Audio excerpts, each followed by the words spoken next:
찾으시겠습니다. 오늘 본문은 사무엘상, 구약성경 사무엘상 2장 7절부터 10절까지의 말씀입니다. 사무엘상 2장 7절부터 10절까지의 말씀. 제가 가진 성경은 구약성경 409쪽에 있습니다. 사무엘상 2장 7절부터 10절까지의 말씀 찾으셨으면 저와 여러분들이 한 목소리로 네 구절 합독해 보도록 하겠습니다. 사무엘상 2장 7절부터 10절입니다. 시작. 여호와는 가난하게도 하시고 부하게도 하시며 낮추기도 하시고 높이기도 하시는도다. 가난한 자를 진토에서 일으키시며 빈궁한 자를 거름더미에서 올리사 귀족들과 함께 앉게 하시며 영광의 자리를 차지하게 하시는도다. 땅의 기둥들은 여호와의 것이라. 여호와께서 세계를 그것들 위에 세우셨도다. 그가 그의 거룩한 자들의 발을 지키실 것이요 악인들을 흑암 중에서 잠잠하게 하시리니 힘으로는 이길 사람이 없으리로다. 여호와를 대적하는 자는 산산이 깨어질 것이라. 하늘에서 우레로 그들을 치시리로다. 여호와께서 땅끝까지 심판을 내리시고 자기 왕에게 힘을 주시며 자기의 기름 부음을 받은 자의 뿔을 높이시리로다 하니라. 아멘. 하나님의 말씀입니다. 오늘은 하나님은 우리를 낮추시고 다시 일으키십니다 라는 제목으로 하나님의 말씀 증거하겠습니다. 우리가 가지고 있는 성경 66권은요 하나님의 구원의 이야기를 담은 위대한 내러티브, 서사입니다. 그렇기 때문에 성경 말씀은 역사적이며 사실적인 그런 책입니다. 우리는 성경을 통해서 우리의 과거를 해석할 수 있고 우리 현재의 삶을 점검해서 우리의 미래를 내다보고 비추어 소망하게 되는 것이죠. 그렇기 때문에 성경 말씀을 접한 우리들에게 요구되는 반응은 둘 중에 하나입니다. 이것을 내 얘기로, 하나님이 나를 구원하시기 위한 모든 이야기, 나의 이야기로 믿고 받아들이고 하나님의 뜻을 헤아려서 살 것인가, 아니면 이것을 모른 척하고 거부할 것이냐, 둘 중에 하나라고 할 수가 있죠. 지난 2주 동안 우리는 사사기 17장부터 21장의 말씀을 살피면서 2주 동안 이 사람의 한계에 대해서 함께 나누기도 하였습니다. 이 성경에 기록된 이야기, 정말 네스티하고 지저분하게 들리기도 하는 그런 이야기였지만 사실은 그 이야기를 통하여서 우리의 모습을 보는 거거든요. 우리의 시대를 돌아보게 되는 거거든요. 성경이 말하는 사람의 한계는 이와 같습니다. 누구나 모두가 자기의 소견에 옳은 대로 행하며 사는 것이다, 사는 삶이다 라고 이야기를 하죠. 성경은 이와 같은 상태를 죄라고 이야기해 주었습니다. 그리고 각 사람이 이런 죄의 상태에 놓이게 되니까 우리가 사는 모든 세상도 이 죄의 영향력 아래 있게 되어서 성경적 표현으로 하면 시대가 망가지고 세상이 어그러지게 된 것이죠. 그런데 어그러진 시대, 망가진 세상, 망가진 시대, 어그러진 세상 가운데 하나님은 여전히 질서를 세워가십니다. 오늘부터 시작하는 사무엘상 강해, 이 내용을 통하여서 우리는 그와 같은 하나님의 놀라운 이야기들을 듣게 되죠.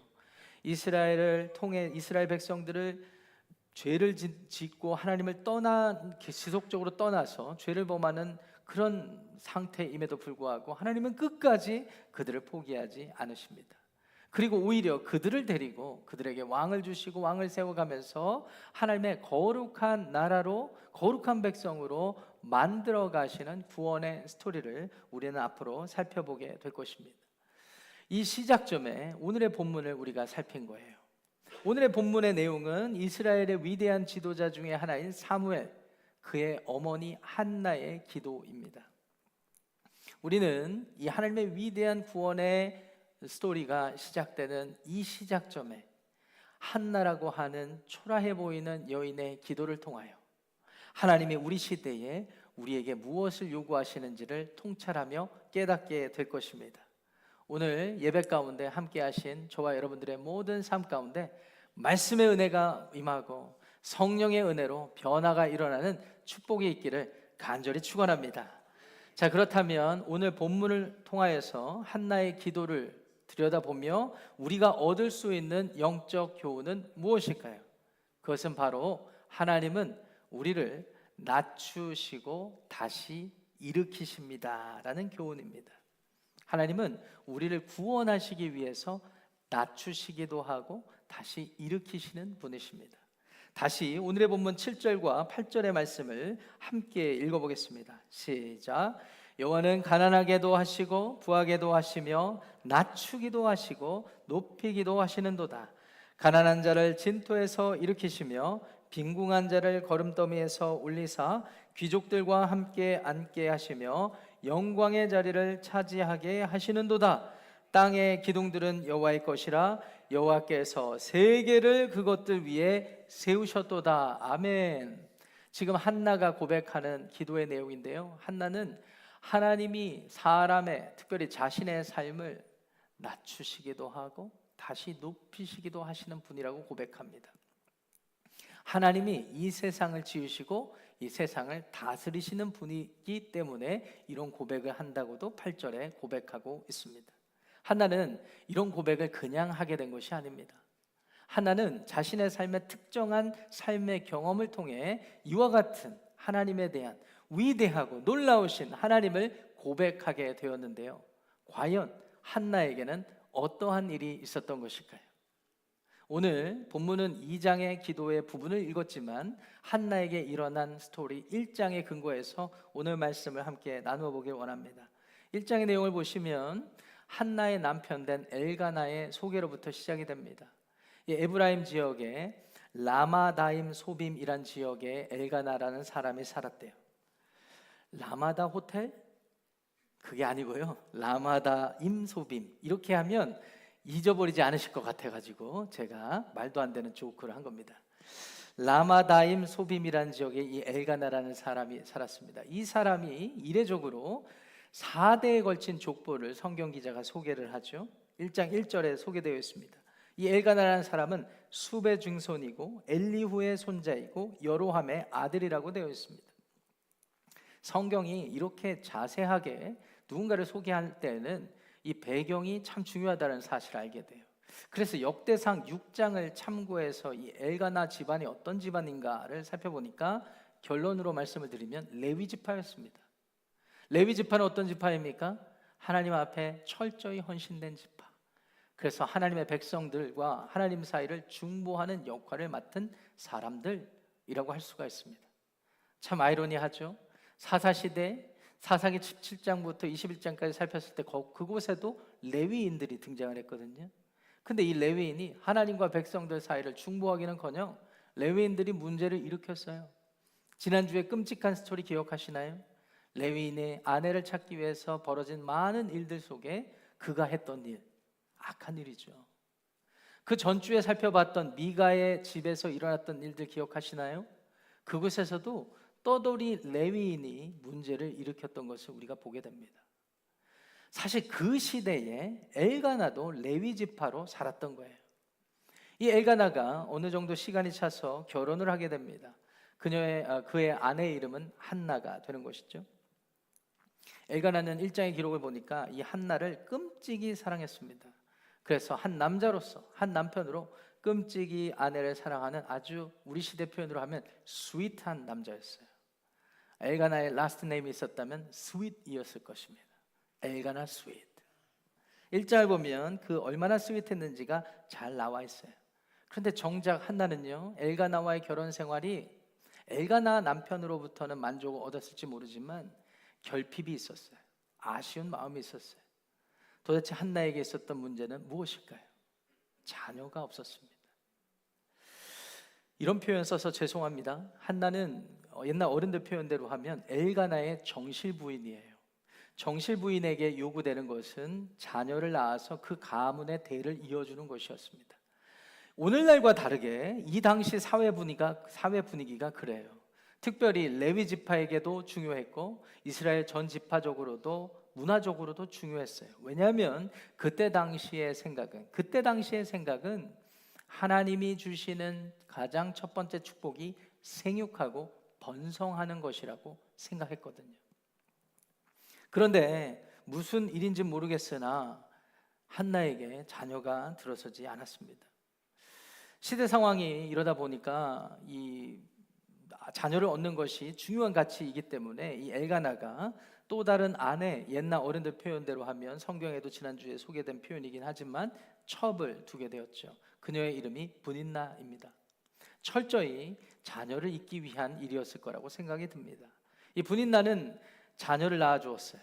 그래서 브닌나에게는 자녀가 있었고 한나를 통해서는 자녀가 없었다고 성경 말씀이 우리에게 증언해주고 있습니다. 오해하지 마시기 바랍니다.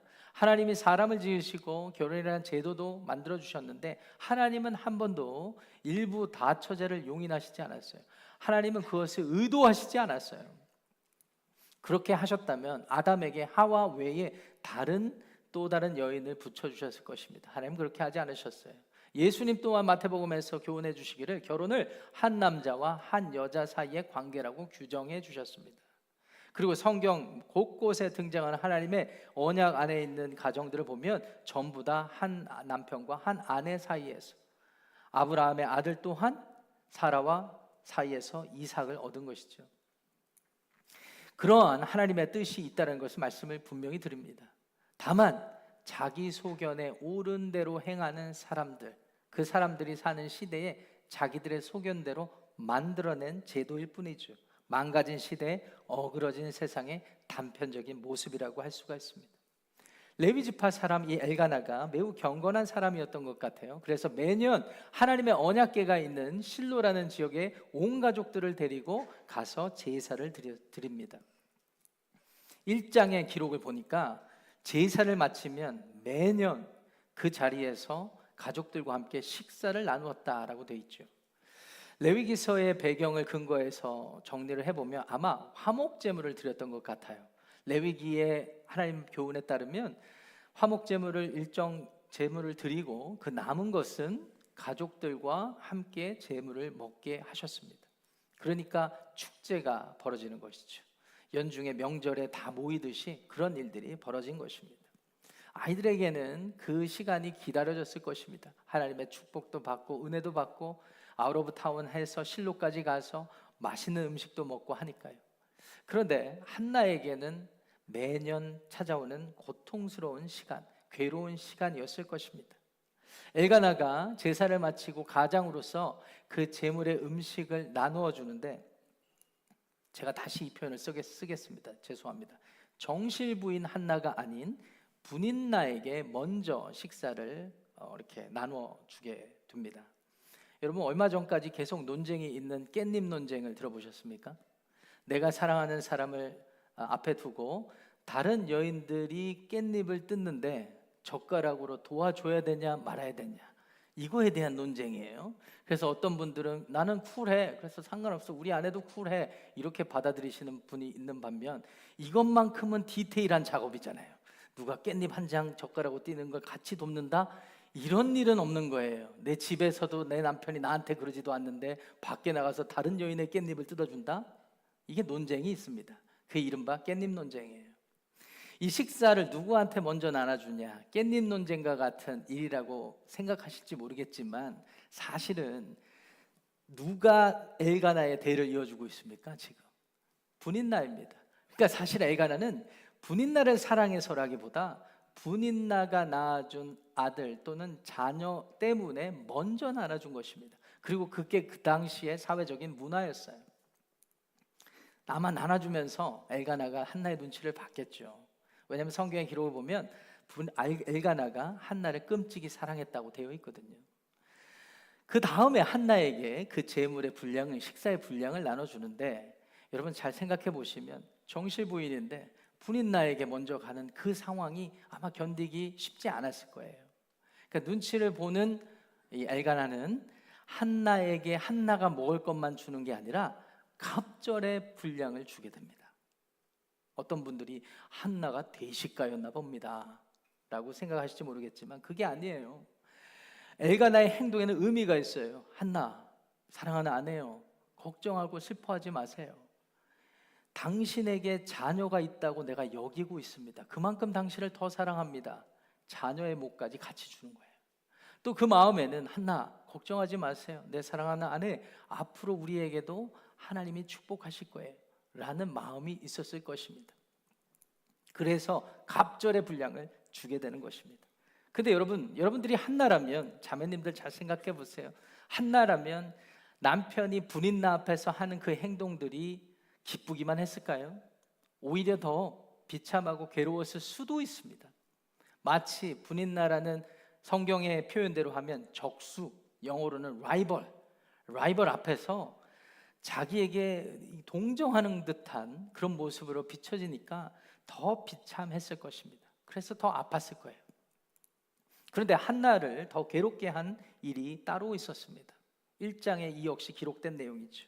한나를 더욱더 아프게 한 것은 바로 자신의 적수, 라이벌 분인나의 무시와 괴롭힘이었습니다. 사무엘상 6절을 보시면 1장 6절을 보시면 거기 그렇게 기록되어 있어요. 분인나가 한나를 격분하게 하여 괴롭게 하였다. 이렇게 기록되어 있습니다. 제가 궁금해서 6절 말씀을 원어로 자세히 연구해 보았습니다. 원어적 표현은 정확하게 이런 의미입니다. 분인나가 의도를 가지고 한나를 불편하게 만들었다라는 의미입니다.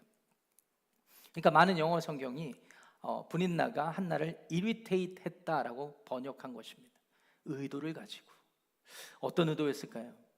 한나를 괴롭히는 의도가 있었겠죠. 그 의도는 왜 생겼을까요? 가만히 묵상을 해보면 자매님들도 아마 공감하실 부분이 있을 것 같아요.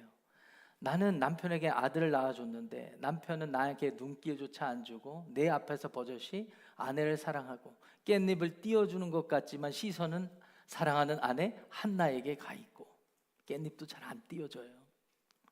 이런 모습, 이런 상황 분인나가 용납할 수 있겠습니까? 그러니까 그런 마음, 질투의 마음, 시기의 마음이 어디로 향하겠습니까?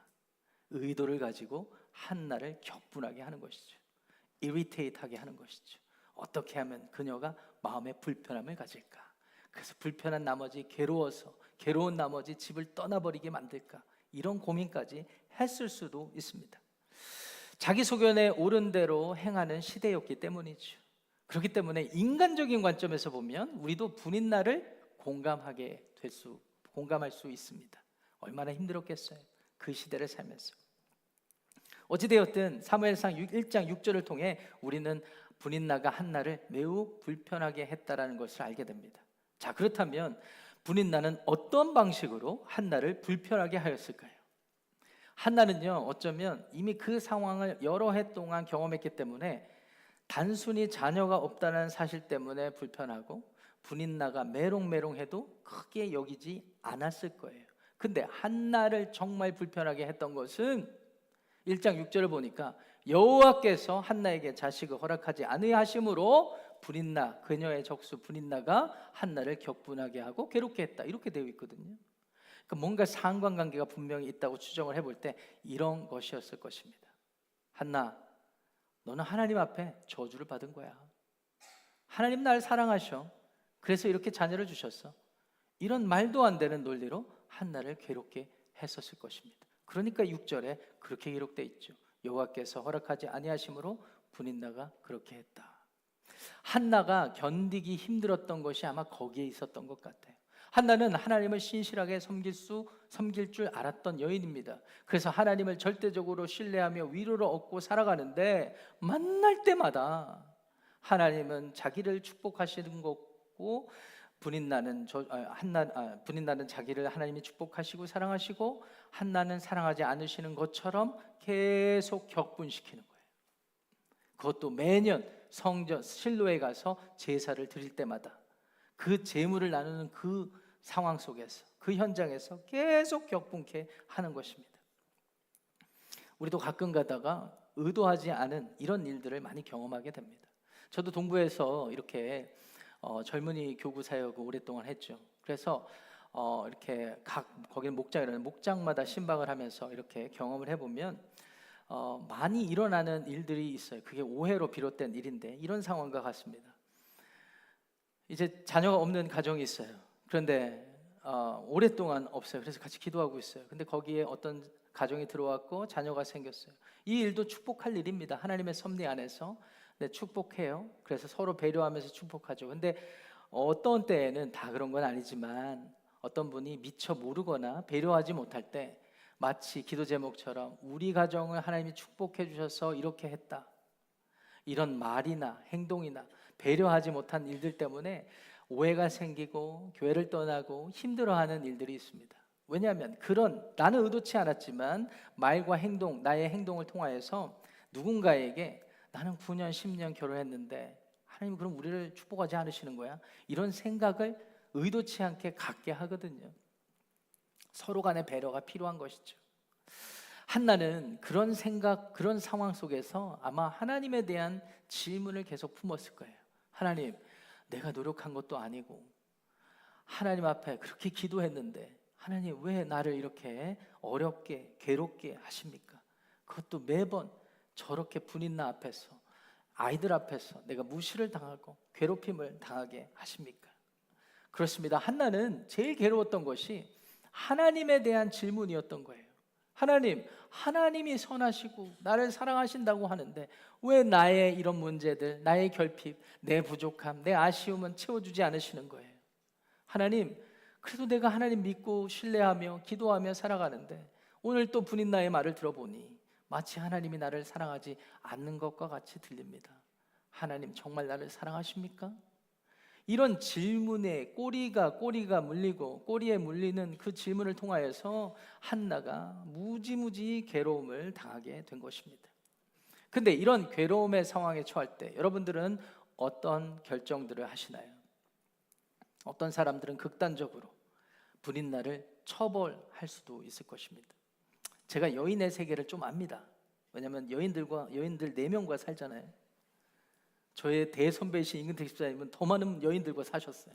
여인 천하에서 어떤 일들이 일어나는지 제가 잘 압니다. 그렇기 때문에 티는 안 내지만 폴리틱이 일어나서 거기서 쥐도 새도 모르게 한 사람이 사라질 수도 있겠죠. 우리 집이 그렇다는 게 아니고요. 여인들을 알기 때문에. 그런데 그것이 자기 소견에 옳은 대로 행하는 세상의 방식이라면 한나는 달랐어요.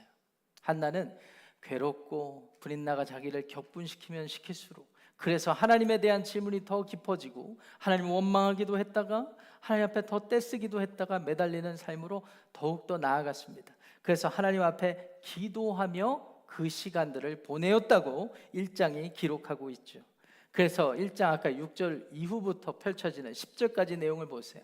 한나가 하나님께 매달려서 고통 가운데 부르짖었다고 그렇게 기록되어 있습니다. 특별히 10절 말씀 보시면 한나가 통곡하였다 그렇게 기록되어 있죠. 하나님 앞에 괴로워서 통곡하며 11절의 기도문을 보니까 하나님 여종의 고통을 돌보시고 나를 기억하시고 주의 여종을 잊지 말아 주십시오라고 기도하며 나아갔던 것이죠. 그리고 잊지 않았습니다. 만약 하나님이 나를 신원해 주시면, 그래서 아들을 주시면 그 아들을 하나님 앞에 드리도록 하겠습니다. 평생 삭도를 머리에 대지 않겠습니다 라고 서원하고 헌신을 다짐한 것입니다. 젊은 청년들일수록 이 구절을 굉장히 불편해합니다. 왜냐하면 엄마가 떠오른대요. 우리 엄마는 내가 하고 싶어 하지 않는 피아노, 학원, 밤늦게까지 공부시키는 이런 모습이 떠오른다는 거예요. 하나님께 쓰임받으려면 너는 이렇게 살아야 돼. 이렇게 하는 것들이 떠오른다는 거예요. 근데 여러분 오해하지 마세요. 지금 한나의 이 서원은요, 철저히 하나님과 개인적인 관계 가운데 일어난 일이고 사무엘의 삶의 운명을 보면 당대의 레위 지파로 살았으니까 이미 받쳐져야 되는 운명이에요. 사무엘은. 그럼에도 불구하고 한나의 기도가 더 특별했던 것은 그 어떠한 레위 지파의 다짐과 헌신보다 그것을 뛰어넘는 완전한 헌신을 고백하고 있기 때문입니다. 실제로 한나는 1장의 말씀을 보니까, 기록을 보니까 아이 사무엘이 태어나게 하시는 하나님의 은혜를 잊고 그 약속을 기억하여서 아이가 젖을 떼자마자 실로에 갔다가 놓았다, 드렸다 이렇게 되어 있습니다. 이 말 또 오해하시면 안 돼요. 젖을 떼면 보통 우리 시대에는 1살 정도 되는데 1살부터 분간을 못하는 아기를 성전에, 이거는 유기 아닙니까? 라고 생각하실 수 있지만 사실은 저도 들어보니까 과거에는 2살, 3살까지 엄마 모유를 먹고 자란 아이도 있었다고 들었고요. 실제로 저가 아는 분 중에도 보니까 2살까지 모유를 아들을 먹이는 그 집도 보기도 했습니다. 그리고 사실은 성경학자들에 따르면 이것은 일종의 관용적인 표현으로서 아이가 엄마의 도움 없이 스스로 말하고 행동할 수 있는 장성한 정도를 뜻하는 하나의 표현으로 해석하기도 하죠. 그렇기 때문에 이런 모든 배경을 여러분들이 다 받아들이시면 되겠습니다. 결국은 한나는 자신의 삶에서 최선을 다해서 하나님과 약속한 것을 지키고 하나님께 그 아이를 헌신한 것입니다. 이제 앞으로 사무엘은 하나님 앞에 완전히 헌신된 삶을 살아갈 테지만 그 이전에 한나는 하나님 앞에 약속한 완전한 헌신으로 하나님 앞에 드려지는 삶을 고백한 것입니다. 그 고백의 내용이 저와 여러분들이 함께 읽은 사무엘상 2장 7절부터 10절의 고백이 되는 것이죠. 이런 배경을 생각하면서 다시 한번 2장의 7절과 8절을 한 목소리로 읽겠습니다. 시작. 여호와는 가난하게도 하시고 부하게도 하시며 낮추기도 하시고 높이기도 하시는도다. 가난한 자를 진토에서 일으키시며 빈궁한 자를 거름더미에서 올리사 귀족들과 함께 앉게 하시며 영광의 자리를 차지하게 하시는도다. 땅의 기둥들은 여호와의 것이라 여호와께서 세계를 그것들 위에 세우셨도다. 한나는 어려서부터 학습된 고백을 하는 게 아니에요.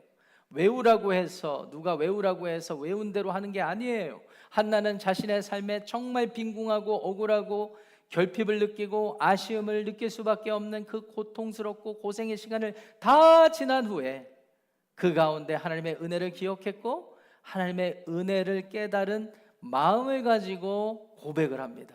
하나님은 낮추시기도 하지만 높이시는 분이시구나. 하나님은 모든 것을 주관하시는구나.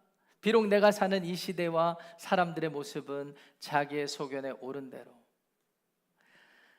요새는 돈 아니면 안 되는 게 없잖아요. 그래서 다이어트도 보니까 위고비, 마운자로 뭐 이런 거 해가지고 금방금방 빼신다고 그러더라고요.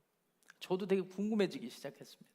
그러다가 뭐 부작용도 있다라고 하고 그런 뉴스도 접하게 되는데요. 안 되는 게 없잖아요. 아쉬울 게 없는 거예요. 그러니까 자기 의지를 가지고 자기 계획을 가지고 경험을 가지고 모든 일을 하잖아요. 그런데 채워지지 않는 아쉬움은 여전히 있습니다. 인간의 한계는 더욱더 느껴지는 그런 시대라고 할 수가 있습니다. 그래서 더 결핍을 느끼고 아쉬움을 느끼는 그런 시대라고 할 수가 있습니다. 그러나 이런 시대 가운데 우리가 살 수 있는 길은 전능자, 지존자, 절대자이신 하나님 앞에 나아가는 것입니다. 오늘 본문을 가장 잘 이해하는 것은 오늘 본문의 위치가 어디에 있느냐를 살피는 것으로부터 시작합니다. 오늘 본문은 룻기 다음에 바로 시작되는 사무엘상의 1장, 2장의 내용이에요. 룻도요 사사시대의 사람입니다. 룻기 이전에는 어떤 책이 있습니까? 사사기가 있습니다. 우리가 2주 동안 살펴본 사사, 그 시대에 룻도 있었지만 한나도 있었던 거예요. 그리고 사무엘상하는 한 권인데 원래 하나님께서 이스라엘의 거룩한 나라의 왕을 세워가시면서 질서를 잡아가시는 그 시작점이라고 할 수가 있습니다. 지금 하나님은 이스라엘 나라를 선택하시고 구원을 이루어가시는 그 위대한 서사의 한중간에 한나라는 보잘것없고 결핍이 많고 아쉬울 것과 같은 정말 초라해 보이는 여인의 삶을 통하여, 그리고 그 여인의 보여주는 삶의 신앙 고백을 통하여 하나님만이 이 세상의 주인이시고 하나님만이 모든 인간의 왕이 되신다는 사실을 우리에게 밝히 보여주시는 것입니다. 사람은 누구나 결핍과 아쉬움을 느끼며 살아가게 되어 있습니다. 내가 느끼지 않으려고 해도 이 세상 속에 살다 보면 그걸 느끼게 돼요. 그래서 비교하는 일을 통하여 이 결핍의 개념이 생기기도 한다고 그러죠. 어떤 심리학자들은 이런 것과 같습니다. 제가 몇 번 설교 시간에 인용하기도 했는데, 어떤 권사님이 예배 때 너무나 큰 은혜를 받으셨어요. 눈물이 앞을 가리고 기도하고 새로운 한 주, 이 사람도 용서하고 내가 새로운 삶을 살겠다 하고 교회 문을 딱 나서는데 권사님 눈에 포착된 한 가방이 눈에 들어옵니다. 어느 여집사님이 가방을 바꾼 거예요. 명품 가방. 머리에서 떠나지 않습니다. 그래서 집사님한테 물어봤습니다. 남편이 사주셨다고 그랬나? 아들이 사주셨다고 그랬나?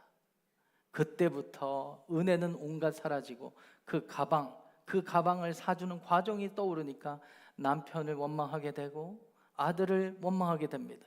누구는 가방을 사준다는데 아이고 봉다리나 들고 다니지 뭐. 이런 식의 어떤 표현, 이런 식의 불편한 마음. 분명 예배 중간에는 은혜를 받았어요. 그런데 결핍의 마음이 어디서 찾아와요? 무엇을 보고 다른 사람들이 누리는 것을 보니까 만족이 사라지고 아쉬움을 느끼게 되는 것이 어그러지고 망가진 시대 세상 일입니다. 우리는 그런 존재예요. 아마 모르긴 몰라도 여러분들 마음속에도 인생 사시면서 결핍을 느끼고 부족하다고 느끼고 아쉽다고 느끼시는 분들이 많으실 것입니다. 그런데 오늘 한나의 결핍을 들어보면 한나가 의도하는 것이 전혀 아니에요. 그러니까 우리가 생각하는 것보다 더 최악의 일들을 한나는 겪었던 그런 상황이라는 것이죠. 한나가 겪었던 결핍은 무엇입니까?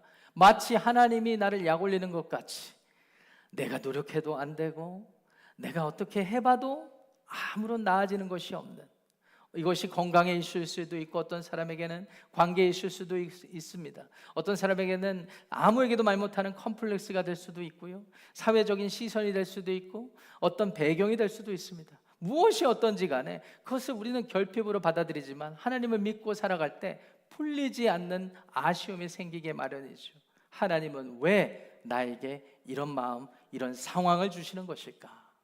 다른 사람은 그렇지 않던데.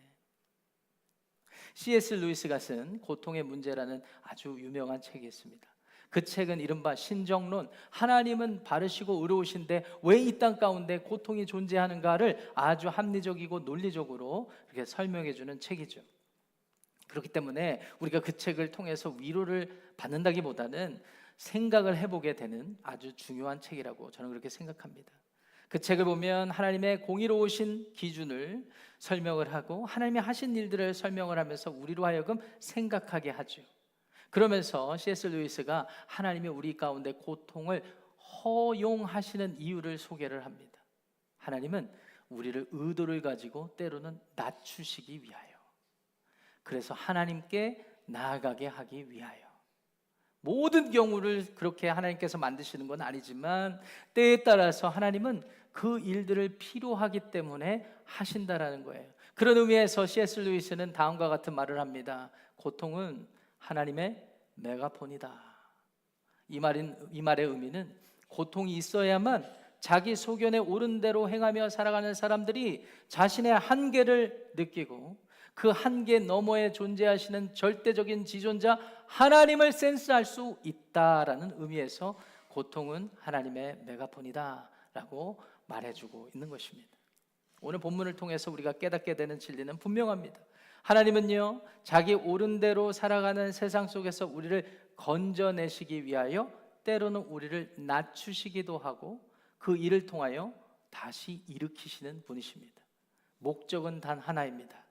자기 소견대로 내가 다 하지, 내가 다 알지, 내가 왕이지 라는 오만한 태도로 살아가는 그 사람의 품격, 인격, 이것을 끄집어내려서 그 자리에 원래 계셔야 되는 하나님을 하나님으로 인정하게 하시기 위하여.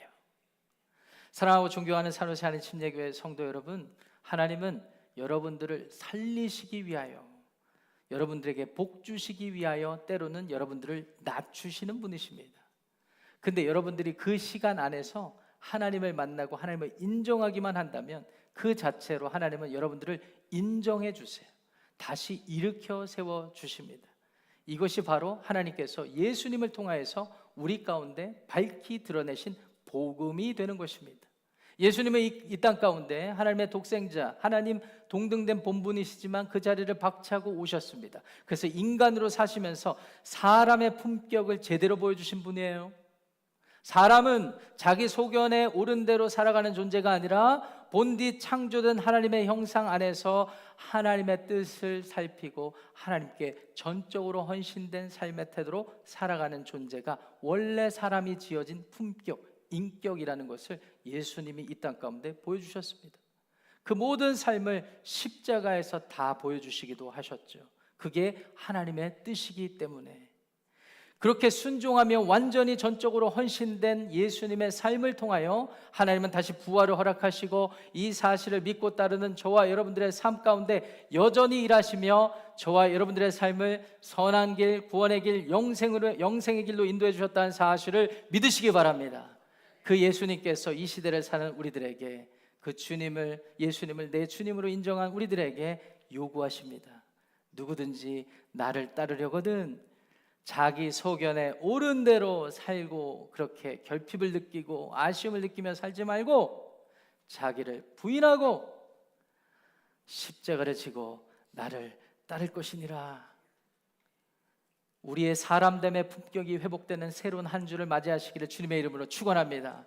여러분들의 가정에서, 우리 교회에서, 여러분들의 직장과 일터에서 예수님을 생각하고 예수님을 믿고 따르는 삶의 열매를 통하여 여러분들의 결핍을 뛰어넘어 여러분들을 통한 영향력이 가족들과 온 동료들에게, 교우들에게 전해지는 복된 삶을 사시기를 우리 주님의 이름으로 거듭 축원합니다. 그런 마음으로